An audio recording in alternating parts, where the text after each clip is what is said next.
$10,300,000. What if I told you one of Australia's largest super funds, managing $80 billion for over 1 million members, was just ordered by the federal court to pay that exact amount because it hid problems affecting its own members for nearly 3 years? This isn't some old scandal you might vaguely remember from a decade ago. The federal court ruling came down on the 29th of June this year. That's a matter of weeks ago, not years. By the end of this video, you're going to know exactly what this fund got caught doing, what it actually meant for real members going through some of the hardest moments of their lives, and how to check whether your own fund could be sitting on something similar right now without you ever knowing. And here's the part that should genuinely unsettle you. It's not just the size of the fine, it's what this fund was actually hiding from the regulator, whose entire job is to protect you.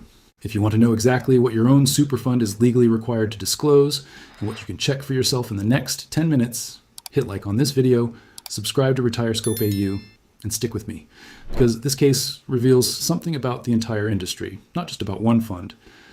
Now let's talk about exactly what Mercer Super got caught doing, because the details here are genuinely worse than the headline number suggests. Before I walk you through the specifics, I want to be upfront about something. What I'm about to describe is a scenario built directly from what the federal court actually found, not a single named individual story, because this reflects a systemic pattern that affected many members over several years, rather than one isolated case. I think that's actually more honest, and frankly, more unsettling than picking out one story, because it tells you this wasn't a one-time slip. So, picture this. A member passes away.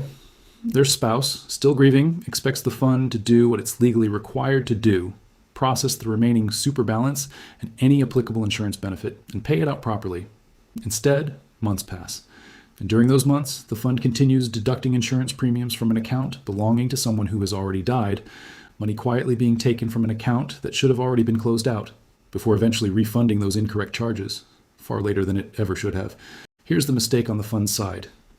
This exact pattern, insurance premiums continuing to be charged after members had died, is one of the specific failures the federal court found Mercer Super failed to properly report to ASIC for years, despite being legally required to disclose issues like this within 30 days of identifying them. And here's the consequence. Because Mercer didn't report it, ASIC's ability to actually step in and protect other members from the exact same issue was seriously delayed. The court didn't use soft language here either. It specifically found that this failure seriously compromised the regulator's supervisory role. I think about this in fairly simple terms. The family in a situation like this did absolutely nothing wrong. They trusted the fund to handle one of the hardest moments of their lives properly, competently, and promptly. It was the fund's own internal systems that let them down, not any decision the family made. And here's the detail that should genuinely worry you if you've ever assumed your own fund automatically sorts itself out. The moment something goes wrong internally, because this wasn't a one-off mistake buried somewhere in the paperwork. The court found 60 separate admitted breaches of the reporting regime, stretching across nearly 3 years of conduct.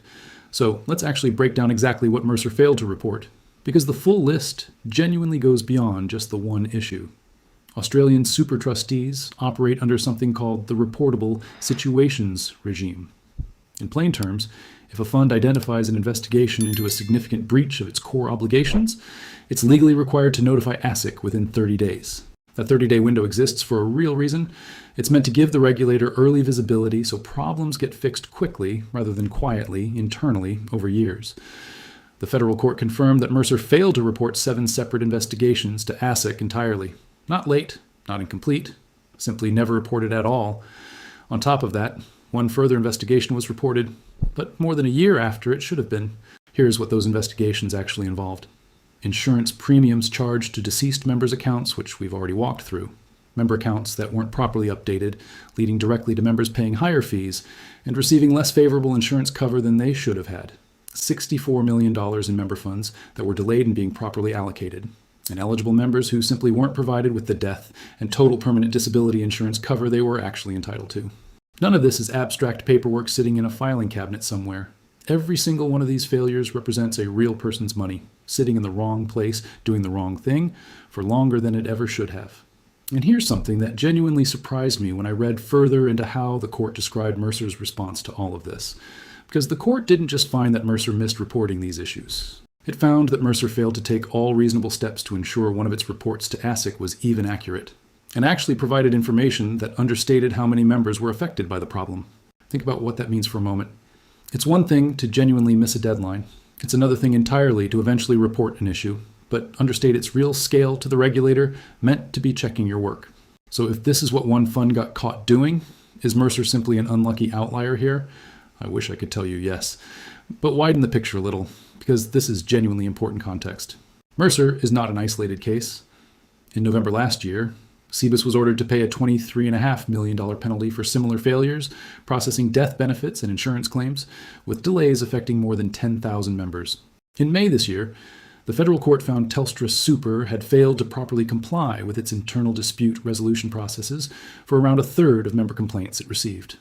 And right now, Australian Super, the country's largest fund by membership, is facing ongoing federal court action over delays in processing nearly 7,000 death benefit claims.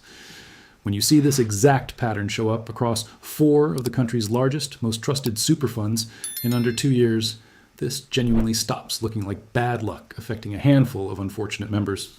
It starts looking like an entire industry that quietly let its own member service standards slip while public attention, and frankly a lot of marketing budget, stayed firmly focused on investment returns. So if this is happening across the industry, what does that actually mean for the fund currently holding your own super balance?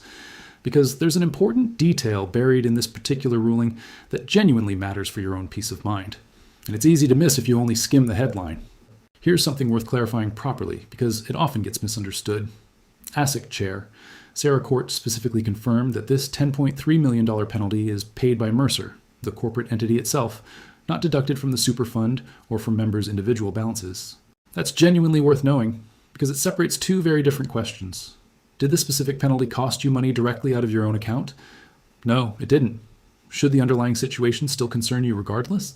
Absolutely, because the actual failures, the delayed processing, the overcharged premiums, those directly affected real members' balances for years, long before this fine ever existed as a headline.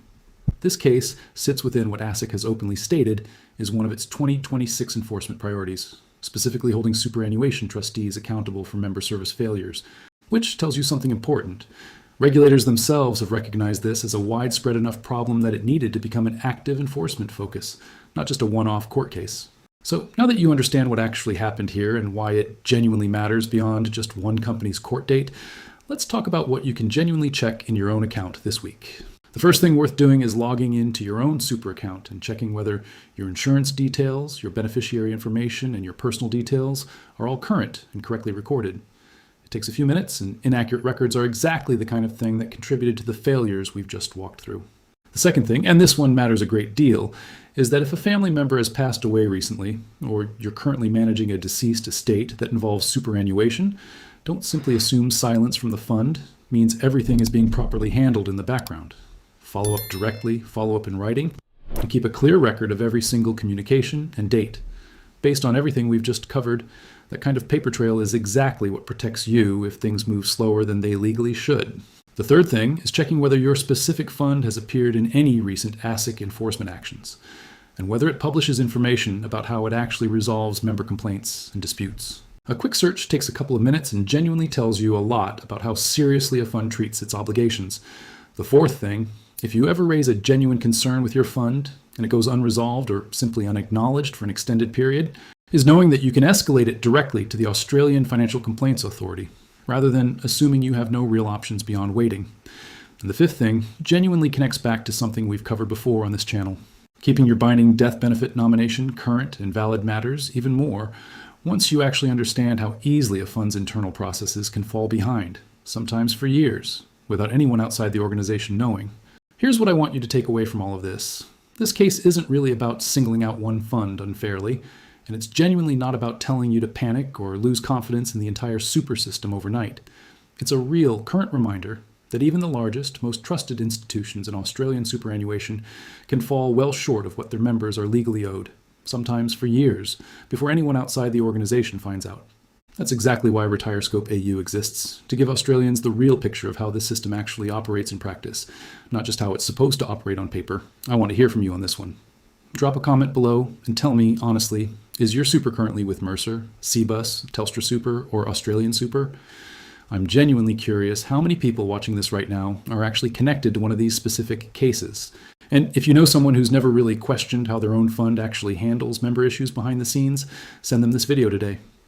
Trusting a fund blindly is genuinely what allowed failures like this to continue for years before anyone finally stepped in.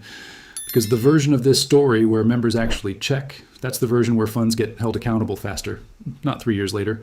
Thanks for watching. I'll see you in the next one.